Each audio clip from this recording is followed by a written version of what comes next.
बोल दीजिए सतगुरेंद्र देव जी महाराज की जय। आज मैं एक ऐसे चीज बताने जा रहे हैं कि आने वाले समय में जो परेशानियां आएंगे वो 5 बात अपने दिमाग में रख लेंगे तो 100% आपका बड़े से बड़े मुश्किलों से डट के मुकाबला करके पार कर सकते हैं मेरे भाई। 5 बात एक कहानी के माध्यम से सुनाने जा रहे हैं। एक ऐसे सज्जन लड़का था, उनकी अपना मां मर गई थी। सितेली मां थी, हमेशा परेशान करती थी, हमेशा कुछ न कुछ इतना परेशान करती थी कि उब जाता था वो बच्चा लड़का। मगर एक नदी किनारे एक महात्मा जी रहते थे, वो महात्मा जी के शरण में जाते थे। महात्मा ने धैर्य और हिम्मत और ज्ञान के माध्यम से कुछ शांति मिलता था, आनंद मिलता था। जब घर पर आ जाते तो वही कलह और वही विनाश की चक्र नाचता था मस्तिष्क पर। एक दिन अचानक ने सोचा कि आज मुझे घर छोड़ देना है। घर छोड़ने से पहले उसने सोचा कि एक बार अवश्य गुरु से मिलते हैं।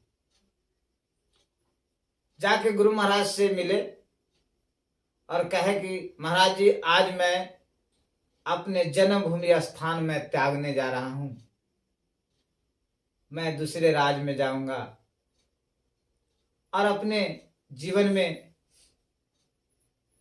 कुछ अच्छे काम करेंगे और अपने उधर ही बस भी जाएंगे। कला से तो अच्छा है। गुरु महाराज ने कहा कि बेटा, हमें आपको जाने से रोकेंगे नहीं, मर्याद रखना। 5 बात हमेशा दिल और दिमाग में रखना। बहुत बड़ा आपकी राजा नहीं महाराजा बना देगा। कहा कि ठीक है। गुरु ने पहला बात बताए कि कोई व्यक्ति यदि आपको उपकार करता हो, मदद करता हो, तो जीवन में एक बार उसे उनकी बात या वचन मान लेना चाहिए। दूसरा कि अपना काम या और किसी को काम निष्ठा और विश्वास और ईमानदारी के साथ करना चाहिए। तीसरा काम, अपने जीवन में हमेशा मीठा वचन ही बोलना चाहिए। जितना मीठा से मीठा वचन बोल सके बोलना चाहिए। चौथा काम कि किसी दूसरे को दिल कभी नहीं दुखाना चाहिए, हमेशा उनका आदर और सम्मान करना चाहिए। ये 5 बात गुरु महाराज का दिल में दिमाग में जो आया सुन को कह सुनाया। ओकर बाद गुरु महाराज के गोड़ लाग के वो निकल गए।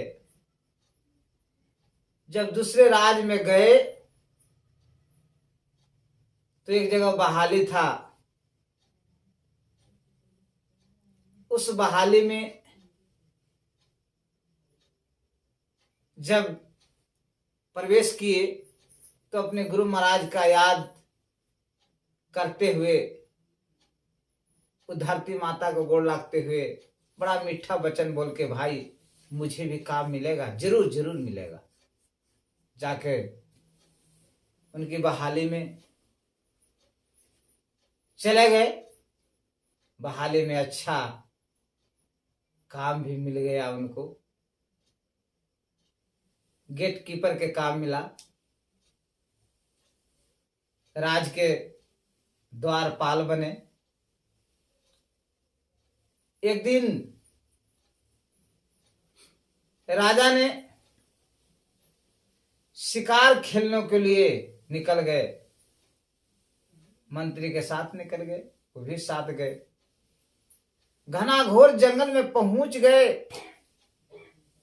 जब घना घोर जंगल में जब पहुंच गए मेरे भाई, तो कड़ी धूप था, प्यास बहुत ज्यादा लगा। इधर उधर कहूं पानी की कोई व्यवस्था नहीं था। एक सज्जन व्यक्ति से पूछे कि भाई इधर पानी है?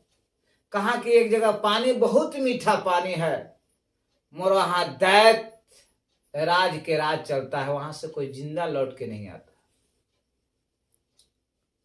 राजा ने उस व्यक्ति को कहा, द्वारपाल को के द्वारपाल जाके उस जगह से मीठा पानी ते देख के आओ और लेके भी आओ। द्वारपाल ने सोचा कि गुरु ने कहा है कि जो भला करे उसके जीवन में एक बार बात मानना चाहिए। जो मैं बेरोजगार थे, आज इस राजा मुझे रोजगार दिए, इसलिए मैं आज वो मीठा पानी जरूर आज ले आएंगे। जब द्वारपाल ने गए तो दैत्यराज ने अपना पत्नी से इतना प्यार करता था कि मर जाने के बाद उनकी कंगाल, अपनी पत्नी को जो हड्डी जो था वो अपने हाथ में लेते हुए आया। उसने कहा, क्या बात है, आपकी कितना पत्नी सुंदर है, जैसी जाता। तो उसने बड़ा, दैत्यराज ने बड़ा खुश हुआ कि जो जिसने हमारे पास आया उसने हमारी पत्नी को बुराई ही किया। ओह क्या बात है, कैसा व्यक्ति हो कि जितने लोग आए यहां पानी पीने, उसने खाली बुराई मेरी पत्नी को किया, मगर आपने कहा कि कैसा है, बहुत अच्छा है। जो दैत्यराज ने अपनी पत्नी को ढांचा रखे हुए थे, कंगाल रखे हुए थे, हड्डी रखे हुए थे, और वो द्वारपाल ने कहा कि वाह कितना सुंदर आपकी पत्नी है, कितना खूबसूरत है। ओह, अब दैत्यराज ने इतना झूम उठा के हंस से बाहर, बड़ा पसंद हुआ। कहा कि तुम जो मांगो मैं आज देते हैं। कहा कि जरूर देंगे ना? जरूर देंगे बेटा, तुमने जे मांगो। 3 वचन कहला के बाद कहा कि आप यहां से दूसरे स्थान आपने धर ले। क्यों भाई? क्योंकि आपके डरे कोई यहां पर आते नहीं है, और आते हैं तो कोई जिंदा जाता नहीं है। बहुत सा जीव जंतु ये मीठा पानी के लिए तरस जाते हैं। दैत्यराज ने बड़ा प्रसन्न होके, खुश होके उस जगह को छोड़ दिया और दूसरे जगह वो चल दिया। मीठा पानी भी लेके आया और राजा के कहा, महाराज आप सभी सैनिक को लेकर वो मीठा पानी को, शीतल पानी को पिलाए। शीतल पानी को जाके वहां बढ़िया से पिलाए, सब पिया भी। राजा को दिल और दिमाग में अट गया कि द्वारपाल कितना है कि अपना प्राण को भी निछावर कर दिया, इसलिए इसको राजा नहीं अपना मंत्री बनाएंगे। बड़ा प्रसन्न होके मंत्री तो बन गए। मंत्री बन गए, इतना ईमानदार मंत्री बन गया कि राजा को भाई के वो 2 नंबर जो काम करना था वो तो बंद कर दिया, क्योंकि ईमानदार था। कहा कि इसको तो मार देने में अच्छा है। राजा के भाई ने कहा कि एक काम कीजिए, ऐसे ईमानदार को दूसरे जगह इनको भेजा जाए। दूसरे एक जगह था जहां बहुत सा प्रॉपर्टी था, उसको देखने के लिए। कहा कि ठीक है। कहा कि भैया एक काम कीजिए। भाई ने सोचा कि आज एक काम कीजिए ना कि आप ही भेजा जाए इसको। राजा ने उस मंत्री को भेज दिया मंत्री को भेज दिया। रास्ते में एक सुंदर प्रवचन हो रहा था महात्मा के। गुरु महाराज के फर्दवर याद आया।